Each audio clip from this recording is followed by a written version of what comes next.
முடியவா கொஞ்சம் போகணும் போட்டு எடுக்கணும் போய் கொஞ்சம் போகணும் சார் போகலாமா சார் கொஞ்சம்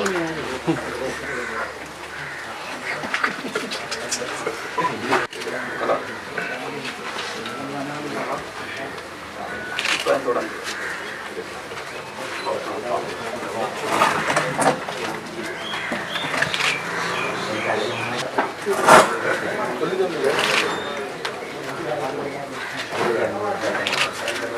அவர்களெல்லாம் எல்லாத்தையும் இழந்துதான் மறைந்தார்கள் தமிழுக்காக. அதே மாதிரி சிவசிம்மர் ஐயாவும் எல்லாம் இழந்துதான் மறைந்தவர்.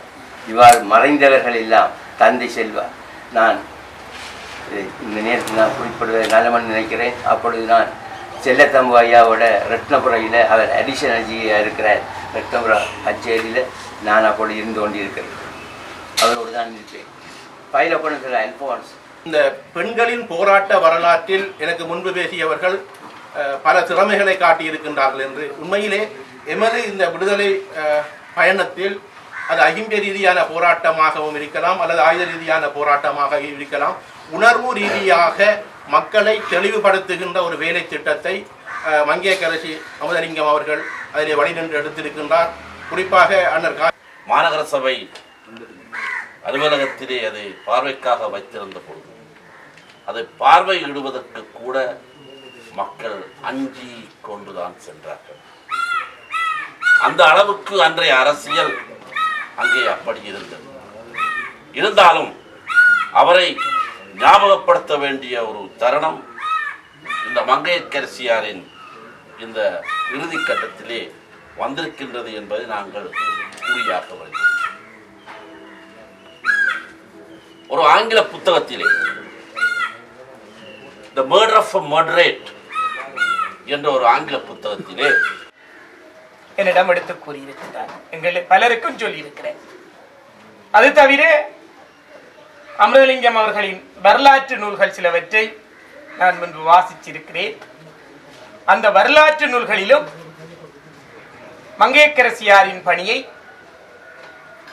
தமிழரசு கட்சி சார்பாகவும் தமிழினத்தின் சார்பாகவும் நான் அறிந்திருக்கிறேன்.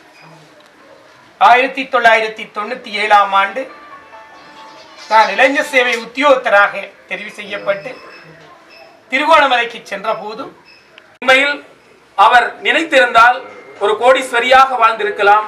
ஒரு கோடீஸ்வரனோடு இணைந்து அதனை பங்கெடுத்துக் கொண்டிருக்கலாம். ஆனால் எமது இனத்திற்காக எமது மக்களுக்காக தன்னையும் தனது உயிரையும் அர்ப்பணித்த ஒரு பெருமாட்டியாக திருவாட்டியாக அவர் காணப்படுகின்றார். சொல்லுவார்கள், இடத்திற்கு இடம் அரசியல் பேசுகின்ற ஒரு விதமான போக்குகள் இருக்கின்றது. ஒரு இடத்தில் பேசுகின்ற விடயங்களை மட்டும் நான் சொல்லலாம் என்று நினைக்கின்றேன். அமிர்தலிங்கம் அவர்கள்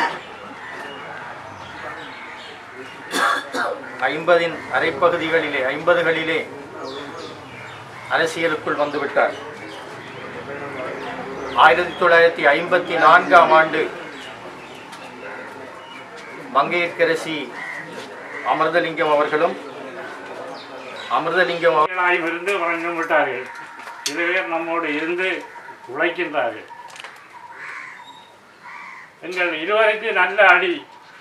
செங்கரடி சந்தையிலே பணமாக பிறந்தோம். ஒருவர் நான் கொஞ்சம் கவனத்திலே கொண்டு அனைவருக்கும் இந்த சந்தர்ப்பத்தை வழங்குவதற்காக நேரமும் போதாமல் இருக்கின்றபடியினால் ஒரு குறுகிய